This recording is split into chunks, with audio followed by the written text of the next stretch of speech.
I was born and raised as a Muslim in Cairo, Egypt, but I grew up as a child in the 50s in the Gaza Strip. And the reason I was in Gaza was because Gaza at that time was part of Egypt. I attended Gaza elementary schools where we learned hatred, vengeance, retaliation. Peace was never an option. The concept of peace was something foreign. Actually, the word peace was never even mentioned in the services of any mosque. We recited poetry every day in the school, wishing upon ourselves to die as martyrs. I used to see girls reciting this poetry while they're crying. They would wish upon themselves to die as a martyr. See, our value system was about victimhood, thinking of ourselves as victims, or to be a martyr, to go kill everybody and die as a martyr, either a victim or a martyr. There is nothing in between. Women don't go to mosques, but we used to hear the service of the mosque either on radio or on TV. And I remember every Friday prayer, the sheikh would be, at the end of the sermon, he would curse, may God destroy the Jews and the infidel and even the Christians and non-Muslims. And he would call non-Muslims the enemies of Allah. If you grow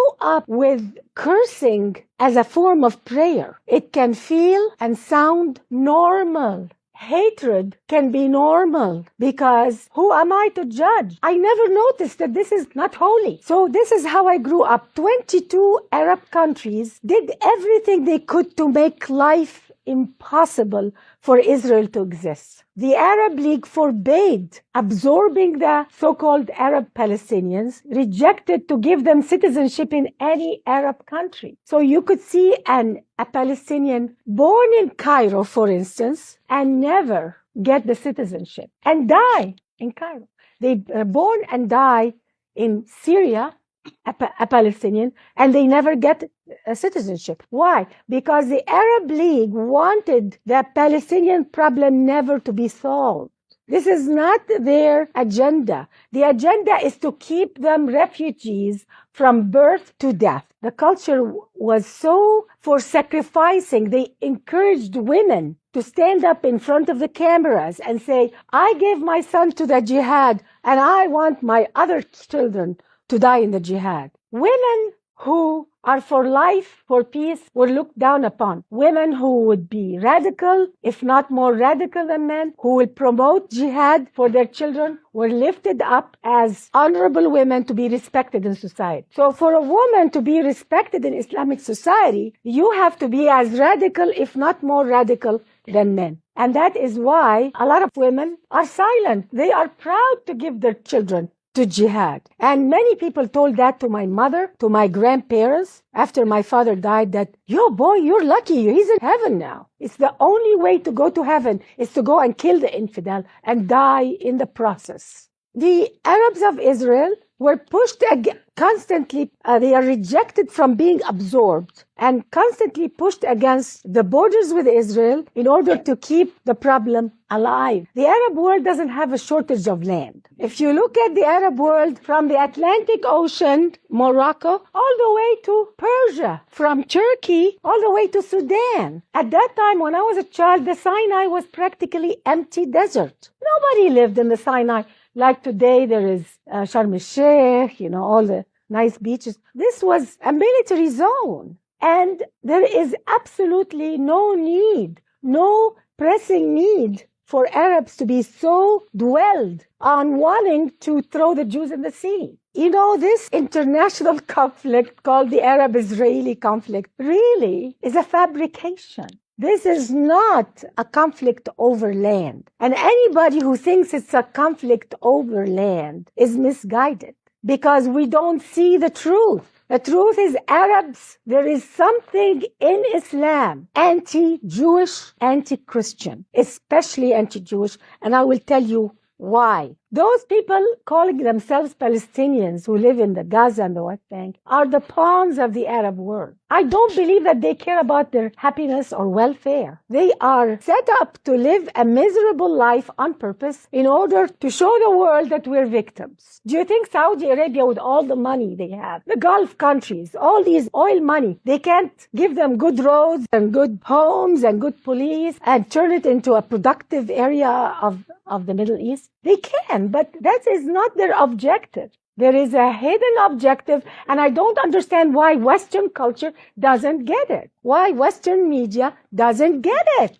It's so obvious. So the unemployed people in Gaza and the West Bank, all this high unemployment, where do they go to work? Do they stand on the border of Egypt to get a job? Do they stand on the border of Syria or Jordan? No. They line up on the borders of Israel, the very people they are supposed to kill. It's a very unnatural way of living, and nobody sees it, but they go and blame Israel. They compare the living standard of the West Bank and Gaza with Israel, a democracy, the only democracy in the Middle East. Why don't they compare the living conditions of Gaza and the West Bank with Egypt, with Syria, with Jordan? And if they do, they will find that the standard of living is even higher than many areas of the Arab world. But Western media are too lazy to compare apples with apples. They want to compare apples and oranges. I don't know, how can I call Western media ignorant? They should not be ignorant. And then they go and ask Israel, why don't you do some concessions for the Palestinians? I never hear them stand up to Arab leaders and ask Western media, why don't they ask Arab leaders, how about some concessions to the Israeli people? And it's very convenient to blame all of this terrorism on, after 9/11 especially, they blame the terrorism. Oh, it's because we have this terrorism everywhere by Muslims. It's all because of the occupation. If it wasn't for the occupation of Gaza, if it's not for the occupation of the West Bank, we wouldn't have a problem. The problem all is because of Israel. That's what they want to give the impression. And this is a big lie, because I lived in Gaza as a child and I witnessed the terrorism against Israel before the occupation of Gaza and before the occupation of the West Bank. And our media here doesn't even know that. There was terrorism against Israel before the occupation. So people who are Arabs who claim that they are doing terrorism now because they want freedom, democracy. No, there is no freedom and democracy in any Arab country, let alone the West Bank or Gaza. So we have to really call a spade now. This is too serious to just take all these lies and look the other way. Because it's very, very hard to know the truth if you rely on Arab media, if you rely on the culture around you. And because of life in an oppressive society, I moved to America. I moved to America in the end of 78, 79. And my life completely changed. And one time I wanted to go to attend a synagogue and a church because I was curious. I thought they were going to curse the Arabs the same way we curse them in our mosque. The holiness of the place.